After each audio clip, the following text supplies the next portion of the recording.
Notre projet, ça va longer la voie ferrée, le boulevard. On voit bien qu'on est sur des terrains vagues aujourd'hui qui n'ont pas du tout été industrialisés. Notre projet venant s'implanter ici va assurer une architecture de transition d'un point de vue urbain entre une partie qui était intuitivement construite très haute sur cette pointe est et qui va ensuite redescendre dans l'épannelage pour retrouver l'architecture des faubourgs que l'on va retrouver au cœur de l'île de Nantes.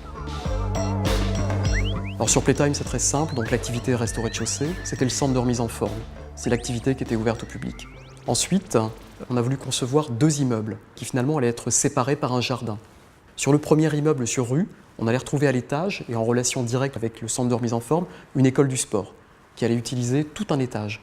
Avec, dans le programme de l'école du sport, il y avait aussi un amphithéâtre qui a fait l'objet d'une petite construction un peu autonome, tout un petit volume de bois. Ensuite, des logements plus communs, des T2 et des T3, avec une mono-orientation sur la rue et sur le jardin. Et enfin, sur ce socle constitué des logements, c'est là où on a voulu mettre en œuvre ces logements un petit peu extraordinaires, tous en duplex, des véritables maisons, avec un espace de vie au rez-de-chaussée, prolongé par sa longue terrasse couverte par sa serre, et enfin 3 chambres à l'étage, avec son petit toit. Enfin, sur le deuxième bâtiment, à l'arrière, et pour faire aussi écho et aussi filtre vis-à-vis de la voie ferrée, la résidence étudiante vient vraiment prendre toute son ampleur. Donc là, on est sur une répétitivité de différents logements et typologies de logements étudiants.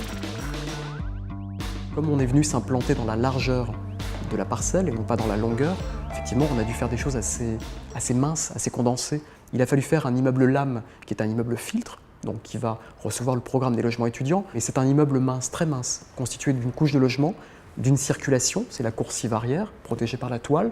Et enfin, le jardin, pour qu'on puisse à la fois mettre à distance les 2 bâtiments, mais à la fois y loger la passerelle, et puis l'immeuble qui allait recevoir l'école du sport et les logements, qui elle a une certaine ampleur.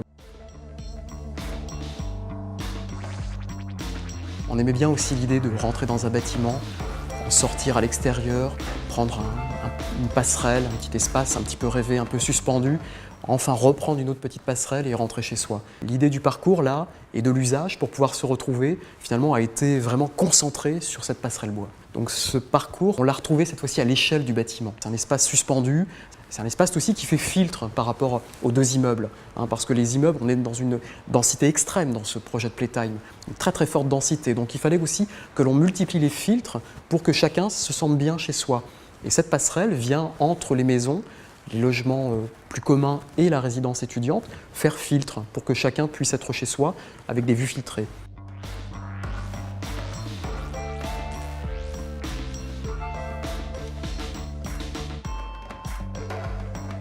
La couleur des maisons, on a essayé de faire des recherches sur des assemblages comme ça de maisons qui auraient eu des colorations un petit peu différentes. Donc on s'est rapproché de l'Italie cette fois-ci, près de Venise, Murano, avec des maisons à coller comme ça, qui ont des teintes toutes différentes. Après à Cork aussi, il y a aussi des maisons qui retrouvent un petit peu des...